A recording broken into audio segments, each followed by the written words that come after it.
Shalom dan salam sejahtera. Bertemu kembali kita di dalam renungan harian pada hari ini. Dan tajuk renungan harian saya pada hari ini ialah Abide in Him ataupun tetap tinggal di dalam Kristus. Jadi apakah maksud abide? Abide in Him ataupun tinggal di dalam Kristus ialah kita patuh kepada sesuatu di mana ada penerimaan yang bertindak mengikut keputusan yang betul, di dalam kita setia, berdiri teguh dan tetap berada di dalam sesuatu keadaan. Yesus berkata di dalam Yohanes 15 ayat 4, "Tetaplah di dalamku seperti aku di dalammu. Ranting tidak dapat berbuah jika terpisah dari pokok anggur.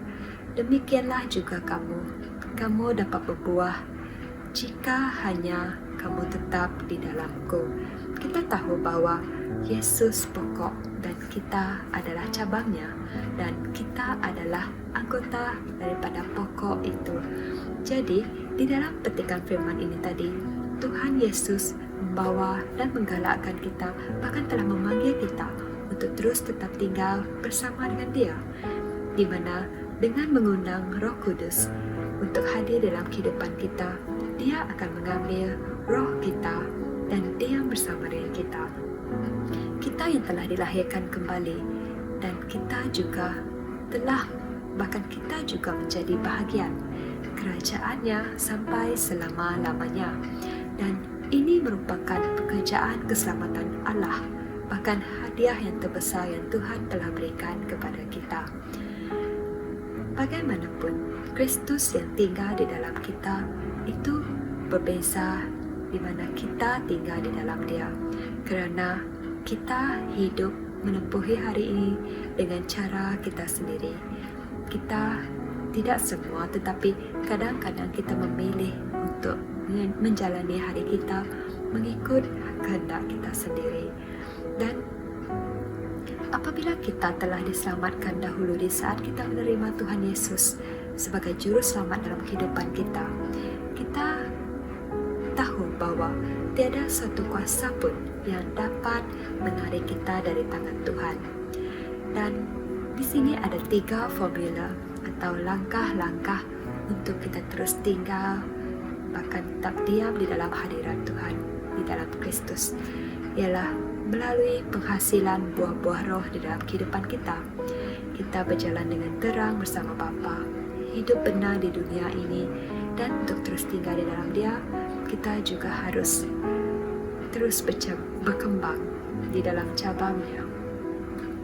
Untuk tinggal di dalam Dia, kita tahu bahwa kita harus mencari dan terus mencari wajah dan hadiratnya. Ini kerana sebagai manusia kita tidak mampu untuk berjalan tanpa bimbingan Tuhan. Jadi poin saya yang pertama itu adalah mengenai penghasilan buah-buah roh. Di dalam Alkitab, Tuhan Yesus seperti yang saya katakan tadi berkata tentang ada pokok yang menghasilkan buah yang baik, bahkan ada juga pokok yang menghasilkan buah yang buruk. Buah itu merupakan hasil daripada pekerjaan kita di dalam setiap hal yang kita lakukan. Contohnya, jika saya memilih untuk makan makanan yang manis setiap hari, contohnya memakan donat yang mempunyai topping di atas dia setiap hari, jadi sudah pasti kandungan gula di dalam badan saya semakin tinggi, dan itu akan memberikan impak yang negatif kepada saya, bahkan juga akan memberikan berat badan saya naik. Wahal jika saya gantikan donat itu kepada buah-buahan, sudah pasti hidup saya akan lebih sehat, kuat dan bertenaga, kerana buah mengandungi banyak nutrisi yang akan memberikan hal yang baik kepada badan saya. Jadi, seperti yang kita ketahui di dalam Galatia 5 ayat 22, bahwa buah-buah roh adalah kasih, sukacita, damai sejahtera, kesabaran, kemurahan, kesetiaan dan kebaikan. Dan jika kita memiliki ini, itu merupakan anugerah yang Tuhan berikan kepada kita. Dan poin saya kedua ialah kita bertumbuh dimanapun kita berada pada sekarang ini. Di dalam Yohanes 15 ayat 1, Yesus berkata bahwa Dia pokok dan kitalah cabangnya. Di dalam apapun pekerjaan yang kita kerjakan sekarang ini, kita seperti berhubung kepada Allah. Apa yang kita kerjakan itu adalah seperti kita melayani Allah.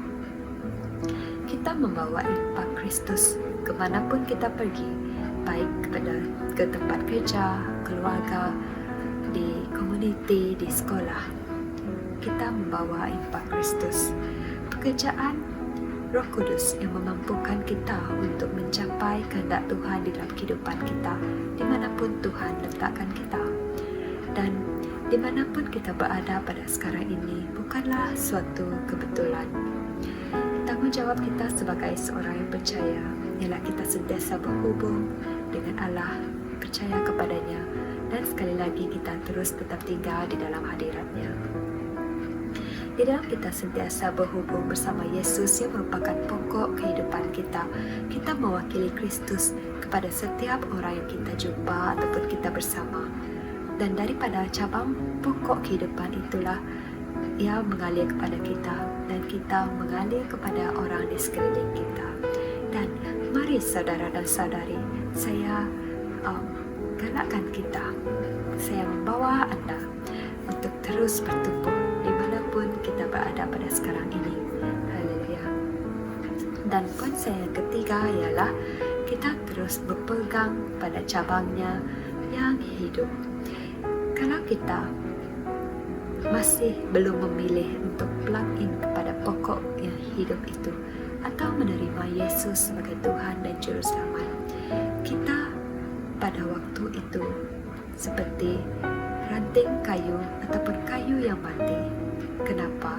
Kerana kayu yang mati itu seperti sangat mudah untuk ditikam ke api lalu hidup dan terbakar. Sebagai contoh, bila kita mengikuti campfire, seringkali kita akan berjalan mengelilingi campfire itu untuk mencari kayu yang kering ataupun kayu yang mati. Jadi, kenapa? Kerana kayu dan yang kering dan mati itu sangat mudah dibakar pada api dan juga membiarkan api itu untuk terus hidup lebih lama. Mungkin ini juga contoh daripada kehidupan kita jika kita tidak tinggal di dalam hadirat Tuhan. Seperti ranting ataupun kayu yang mati, kita tidak mempunyai daya untuk bertumbuh atau tidak mempunyai kehidupan seperti kayu ataupun ranting itu tadi. Tetapi sebagai manusia yang telah dipanggil Allah, kita boleh kembali kepada Tuhan dengan reconnect kembali dengan Tuhan, dengan mengundang Roh Kudus untuk hadir di dalam kehidupan kita. Bahkan Dia akan menyelamatkan. Bahkan Dia telah menyelamatkan kita dari dosa dan membawa kehidupan yang baru di dalam Kristus. Misalnya, jika ada bahagian di dalam kehidupan kita yang tidak menghasilkan buah, Tuhan akan memotong bahagian itu. Dan ini kerana supaya kita tidak dapat berhubung dengan bahagian yang buruk. Jadi, pilihan kita, adakah kita, kamu atau saya membenarkan Tuhan untuk memotong bahagian itu yang tidak membuahkan hasil? Ya, jadi mari pada hari ini saya menggalak, saya ingin membawa kita untuk terus diam akan abide in Him. Kita terus patuh, kita terus tinggal di dalam hadirat Tuhan. Kerana melalui Dia ada kedamaian, ada sesuatu yang kita harapkan dari Bapa.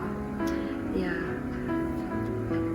sebelum saya mengakhiri sesi renungan harian ini, saya akan tutup dengan doa.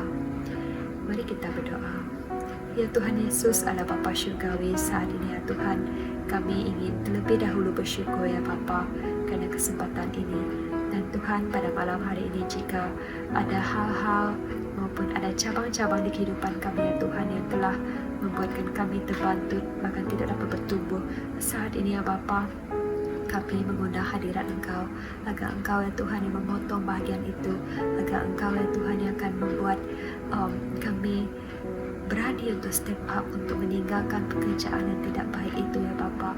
Dan Bapa bilang Kau restore kembali Tuhan hal-hal yang baik, cabang yang baru, supaya kami dapat bertumbuh, membuahkan buah yang baik, membuahkan hasil yang baik ya Tuhan, seperti yang Kau ingini dalam kehidupan kami ya Bapa. Terima kasih ya Tuhan. Inilah doa kami, di dalam nama Tuhan Yesus kami berdoa dan mengucap segala syukur. Amin. Terima kasih. Tuhan Yesus memberkati.